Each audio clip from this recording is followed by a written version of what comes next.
Bonjour Gaston. Bonjour, bonjour. Est-ce que tu peux nous parler de la Capessonne? Alors la Capessonne, déjà, pour répondre à une question qui m'est souvent posée, pourquoi la Capessonne?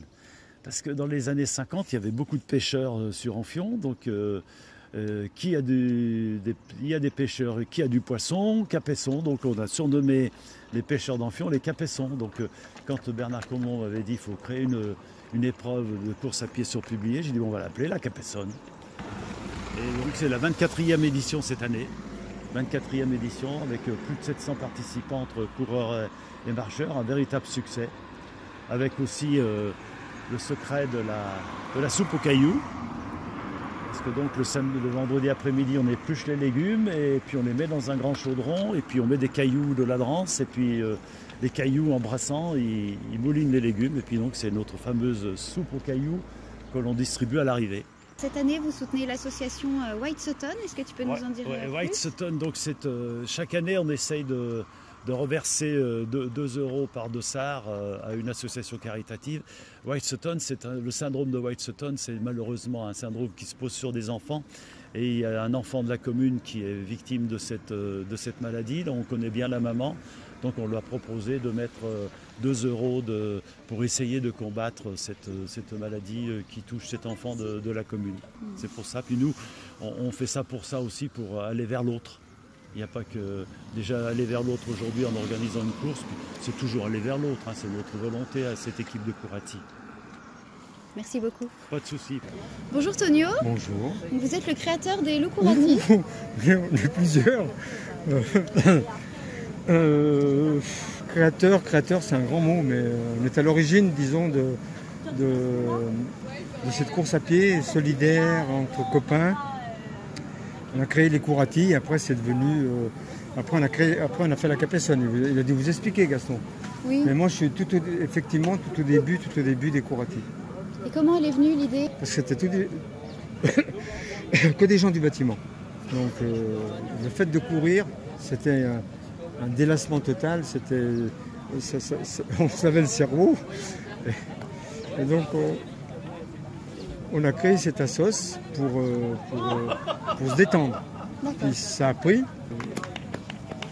Qu'est-ce qui s'est produit? C'est qu'il y en a un qui a eu l'idée qu'on aille à New York. Pour le marathon? Quand on a vu ça, on a dit c'est pas possible, comment on va faire pour aller à New York? Donc il a fallu trouver des sponsors, on s'est motivé, on s'est entraîné pendant 1 an. Comment il s'appelait? Avec un champion d'athlétisme de Tenon c'est Richard, mais c'est pas Franck, mais je ne me rappelle plus de son prénom, qui lui nous a entraînés. La première chose qu'il nous a fait faire, c'est d'acheter des chaussures. Donc on est allé acheter des chaussures sur ses recommandations, parce qu'on avait des godasses qui n'étaient pas faites pour courir des marathons, on avait des chaussures pour les jouer au tennis. Donc c'est venu comme ça. Et par contre, j'ai appris qu'il n'y avait pas de femmes. Ah non, alors... Comment ça se fait? C'est parce qu'à l'époque, c'est compliqué à expliquer. On a créé cette association, on était 12. Parce qu'il y a 12 mois dans l'année, je pense que Gaston vous l'a expliqué. Non, ça non. D'accord, donc ça c'est parce que chacun, tous les mois, fait son entraînement spécifique comme il veut et il entraîne les autres. D'accord. Donc on se voit 1 fois par mois minimum chez les uns et les autres. Après, pourquoi il n'y a pas de femmes? C'est parce qu'à l'époque, il n'y avait pas l'occasion. Ça ne s'est même pas posé la question. C'est après, effectivement, il y en a qui nous ont dit pourquoi. Alors déjà, le nom Courati, on voulait un nom savoyard, un haut savoyard, pas toi. Donc au début, c'était Chablabois, mais c'est compliqué. Et donc un de nos membres qui s'appelle Delébeau, malheureusement décédé depuis. Il a appelé son père et on a réussi à trouver un nom il nous a dit si c'est des coureurs, vous les appelez les Courati. Alors on a fait Courati, Déou, Chablais, coureur du Chablais. C'est du patois ou... C'est du patois. D'accord. On a appris 1 mois après que Courati, c'était coureur de jupons. Mais c'est pour ça qu'il n'y a pas de femmes en fait. Non, c'est coureur de jupons. Non, là on était, ça nous a assis. Qu'est-ce qu'on fait? On change de nom. Et c'est comme ça, c'est tout. Mais voilà, donc ça vient de ça. Merci beaucoup. Et on a fait notre premier marathon à New York ensemble, tout le monde a bien fini. Et après, ça s'est enchaîné avec des compétitions un peu plus compliquées. On est allé faire des trails. On a fait pratiquement toutes les capitales. On doit être à 35. Moi, en tout cas, j'en ai 40. Mais les Courati, eux, ils ont dû en faire 10-15 de marathon déjà. Merci beaucoup. Oh, c'est des bons souvenirs, ça. Bonjour, alors c'est vous qui faites la soupe aux cailloux aujourd'hui? Entre autres, ouais. On essaye. Et donc c'est quoi cette soupe? Bah, c'est une soupe de légumes avec comment dirais-je, avec des cailloux. L'ancêtre du mixeur. L'ancêtre du mixeur, parce que les anciens ils allaient au champ, les agriculteurs allaient au champ, donc se levaient le matin de bonne heure, mettaient leur soupe dans l'âtre, dans la marmite, dans l'âtre, ils mettaient leurs légumes et mettaient des cailloux. Ils tiraient la marmite dans l'âtre, ils partaient au champ. Le temps que l'eau chauffe, les cailloux ils bouillonnent et ils pilent les légumes. Donc on peut dire que c'est l'ancêtre du mixeur. Donc on n'a rien inventé, on a juste à l'heure actuelle, le monde actuel ne fait que piquer, améliorer, ils vont dire, la manière de travailler, mais elles étaient déjà naissantes depuis longtemps.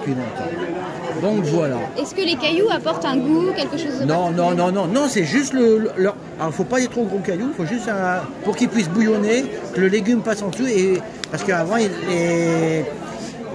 légumes, ils mangeaient presque les légumes entiers, comme un pot-au-feu. Comme ça, et ils mettaient, quand ils avaient les moyens, un morceau de gras, un morceau de lard, pour compléter Et donc, le midi, ils étaient au champ, ou dans les alpages, ils mangeaient un quignon de pain avec un bout de fromage, et le soir, ils avaient la soupe qui complétait qui remplissait l'estomac. C'est pas plus compliqué que ça. Et vous êtes là chaque année? Nous, ça fait 24 ans qu'on est là. 24 ans qu'on a fait la soupe avec mon collègue Thierry, et voilà, on est pour une bonne cause, et puis toujours agréable de venir aider, et puis pour une association. Merci. Voilà, de rien. Bonjour Véronique. Bonjour. Donc vous faites partie de Evian of Course. C'est ça, exactement. Vous participez à l'organisation de la Capessonne. D'ordinaire, je cours.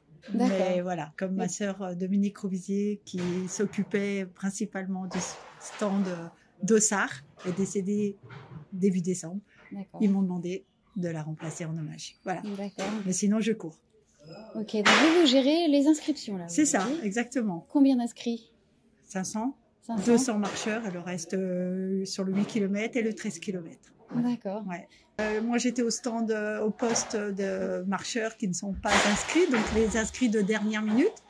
Je crois qu'il y avait à peu près une quarantaine de personnes ce matin, depuis 8h jusqu'à 9h, c'était le rush. Mais ça se passe très très bien. Il n'y a qu'une chose, c'est qu'ils n'ont pas, quand ils viennent, ils savent, ils n'ont pas d'épingle à nourrice pour tenir le dossard. Mais on n'a plus le droit de leur en donner. D'accord. Voilà.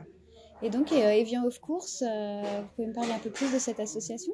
Alors, Evian of Course, il y a 2 clubs de course à pied à Évian. Il y a l'Athletic Club d'Évian qui fait vraiment de la piste pure, et Evian of Course qui font les trails, les semis, les marathons, voilà, plus le long et tout. Il y a un peu de course quand même sur piste, mais moins. Et puis là, on aide depuis des années le début les Lou Courati pour organiser la Capessonne. Voilà. D'accord. Et vous êtes combien d'adhérents? Mon Dieu, je sais pas, plus de 300, je crois. Ah oui, oh là là. Énormément de monde. Des tout petits aux grands. Il y a plusieurs sections. Il y a des marcheurs rapides, des marcheurs lents, des SMI. Il y a toutes les catégories. Voilà. Et il faut avoir un certain niveau pour s'inscrire? Non, pas du tout. C'est ouvert à tous. Ouais. D'accord. Ouais. On est obligé de freiner parce que il y a quand même énormément d'entraîneurs pour chaque catégorie de coureurs, mais on est obligé de freiner parce que on a un engouement de fou, quoi. C'est trop bien. Mais l'ambiance était tellement familiale, c'est parfait. C'est parfait. Ouais. Merci. De rien. Vous êtes Marc Beauchaton? Voilà, moi je suis à la sécurité Je fus président de l'association, mais maintenant, je suis un simple bénévole. Voilà, tout simplement. Et donc, vous étiez là au tout début de l'association, c'est ça? Vous faites partie des fondateurs? Alors, je suis pas un fondateur. Moi, je suis arrivé il y a 20 ans. Voilà. D'accord. Donc, c'est déjà pas mal, mais je suis pas un fondateur. Mais j'y participe activement. Et c'est avec grand plaisir qu'on voit tous ces gens qui se font plaisir à courir, à marcher. Et on adore ça. Même s'il y a 3 gouttes aujourd'hui, c'est pas gênant. Je crois même que les coureurs préfèrent. Hein. Voilà. Ah oui, c'est pas grand-chose. Voilà. Non, mais on est content pour eux. Ils ont le sourire. Vous avez des anecdotes à nous raconter? Alors, des anecdotes, ben, c'est surtout que... alors, quel type d'anecdote? Non, c'est plutôt autour de l'entourage de la Capessonne, pas autour de la course, par rapport à la petite association qui gère ça et qui essaye de faire un moment convivial. Et voilà, tout tourne autour de notre soupe aux cailloux et en fait tous les gens cherchent à connaître la recette absolue de cette fameuse soupe aux cailloux et le pourquoi les cailloux.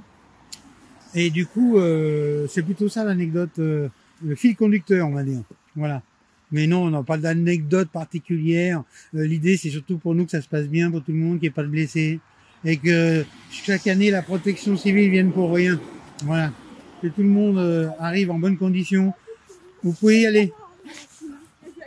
Voilà. Donc, globalement, c'est ça qui nous intéresse le plus. C'est qu'il n'y ait pas de problème. Voilà. Que des gens heureux avec le sourire comme ça. Voilà. Merci beaucoup. De rien. Bonjour, est-ce que tu peux te présenter déjà? Alors, je suis Elsa Favrochek-Jacquier, la petite fille de Armand Favrochek. Et donc, qui était Armand Favrochek? C'était mon grand-père. Et c'était quel personnage sur la commune en fait? Alors en fait, lui, il était de la commune de Lugrin, mais il a toujours fait partie de l'organisation de la Capessonne et de l'association des Courati du Chablais. Et du coup, c'était important pour toute la famille d'être là pour lui rendre hommage parce qu'il nous a quittés il y a environ un mois. Et tu participes régulièrement à ce genre de course? Pas du tout. C'est la première fois? C'est la première que je fais, ouais. Et comment tu te sens? Eh ben, je suis un peu stressée, d'autant plus que faut pas le décevoir, mais voilà. Et tu espères faire un résultat ou tu le fais vraiment comme ça? Pas du tout, je le fais vraiment pour lui et on le fait vraiment en famille, tranquillement. Et puis on verra, de toute façon, je crois que la marche n'est pas classée, donc voilà. D'accord, merci beaucoup. De rien, merci. Alors, bonjour David, tu es directeur du service des sports pour la commune de Publier. Tout à fait. Et tu gères l'organisation de la Capessonne. Alors, c'est pas le service des sports qui gère l'organisation de la Capessonne, c'est l'association, le Courati.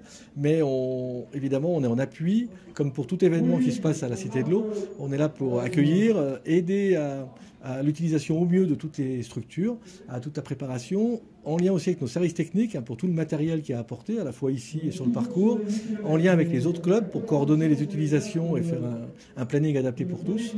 Donc notre rôle, c'est vraiment un rôle de coordination et d'accompagnement de toutes les associations qui organisent des événements, dont celui-ci qui est un très gros événement au vu du nombre de participants et de toute la préparation que ça demande avec des réunions préalables et une coordination d'ensemble. Et la préparation, l'organisation a commencé quand? Alors pour nous, service des sports, c'est environ 3-4 mois avant, où progressivement on va mettre en place d'une part les documents administratifs, les réunions de concertation et la planification. D'accord. Il y a beaucoup de monde qui s'en occupe? Au niveau du service des sports, il y a l'administratif avec ma collègue et puis aussi Étienne, avec qui on va faire la préparation, mais ce n'est pas un très très gros temps, c'est vraiment les organisateurs eux-mêmes, un gros temps de préparation. Nous, ça fait partie de l'ensemble des 50 à 60 événements qu'on accueille sur l'année, de diverses ampleurs, avec des choses très modestes et des choses de très très grosse importance. Mais donc ça donne notre calendrier de préparation globale de tous les événements qu'on accueille à la Cité de l'Eau. D'accord, merci beaucoup. Alors, Christine Faletto, je suis la responsable de la marche nordique au niveau du CAC, du club d'athlétisme de Thonon. On vient chaque année faire la Capessonne. Nous, les marcheurs, les co-marcheurs, et les runners sont là aussi. On a plaisir à venir cette année pendant la pluie, mais c'est pas grave. On viendra aussi pour déguster la soupe aux cailloux. cailloux. Ça, on va lier l'utile à l'agréable. L'association, on arrive à plus de 400 membres. La section marche nordique, on arrive à 55 personnes. Vous êtes tous présents aujourd'hui? Non, la météo, on a découragé quelques-uns et quelques-unes. Puis bon, il y a eu une compétition la semaine dernière. Les gens qui sont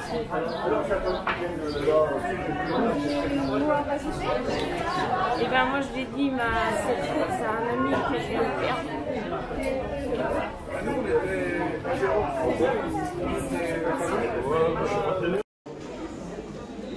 Bonjour Dominique, donc tu es maire adjointe au sport pour la mairie de Publier. Tout à fait.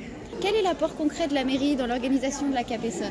Eh ben, c'est de leur mettre à disposition, donc de faire des arrêtés au niveau de la circulation pour bloquer toutes les voies de circulation, et puis de leur mettre à disposition, soit ils ont besoin d'équipement, ou soit ils ont besoin de l'espace sur le domaine public pour pouvoir faire leur soupe aux cailloux. Donc voilà, une institution à ne pas manquer, en tout cas pour la commune de Publier. Quel regard portes-tu sur l'engagement des associations comme les loups couratistes sur la commune? Alors, disons que la commune a besoin des associations. C'est une pépite qu'il ne faut pas négliger au niveau social. Donc, il y a à peu près 80 associations sur la commune, en incluant donc le social et puis aussi la culture. Donc voilà, la culture, c'est ma collègue Sylviane Degnaud qui s'en occupe. Et pour le social, c'est ma collègue Christelle Godet qui s'en occupe par le biais du CCAS. Donc avec David, qui est le directeur sportif de la commune de Publier, du moins sur la commune de Publier, on essaye de remplir et de répondre aux associations pour certains événements. En fait, cette course, elle met en avant le patrimoine de Publier aussi, avec les vignes de Marin, le bord du lac. Tout à fait. Donc, il passe par Alors, c'est une convention qui avait été signée déjà avec mes anciens collègues qui faisaient partie de la municipalité. Ils ont pu avoir un arrangement aussi avec le golf pour passer aussi par le biais du golf. Mais c'est vrai que c'est pour un petit peu la découverte du territoire que ça passe par la zone industrielle. Bon, c'est pas tellement fun, mais voilà. Mais en tout cas, on a des beaux espaces verts, des chemins pédestres. Et on profite de ces chemins qui sont entretenus par différentes associations pour justement faire ses courses et c'est ce qui l'année dernière je discutais avec beaucoup de participants qui eux étaient contents parce qu'il y avait des dénivelés et c'est ce qui les intéressait un petit peu et justement le temps s'y apprête parce que s'il fait trop chaud c'est plus compliqué donc c'est juste le milieu qu'il faut donc voilà non mais c'est agréable parce que comme ça on peut traverser que ce soit au niveau végétal nature et puis aussi côté urbanisé donc voilà. Ça remplit toutes les conditions. Il y a un petit mot pour les organisateurs, les bénévoles, les coureurs? Alors ça, c'est inévitable. Moi je dis chapeau, je ne connaissais pas trop le milieu bénévolat, mais en côtoyant toutes les associations, je n'en reviens pas. C'est une manne humaine qu'il ne faut pas négliger et franchement toutes les associations sur la commune, moi je fais un appel à la population, il faut qu'il y ait des bénévoles, sinon les associations vont mourir. Je trouve il faut juste rendre compte, du moins l'importance de ces associations, c'est qu'il faut que les gens se rendent compte que s'ils devaient s'inscrire dans un club de gym professionnel et côtoyer le milieu professionnel au niveau sportif, ce serait plus cher. Franchement, ce serait vachement plus cher. Donc, je fais un appel. Si vous pouvez être bénévole dans une association, je vous en remercierai et les associations aussi. Merci. Merci.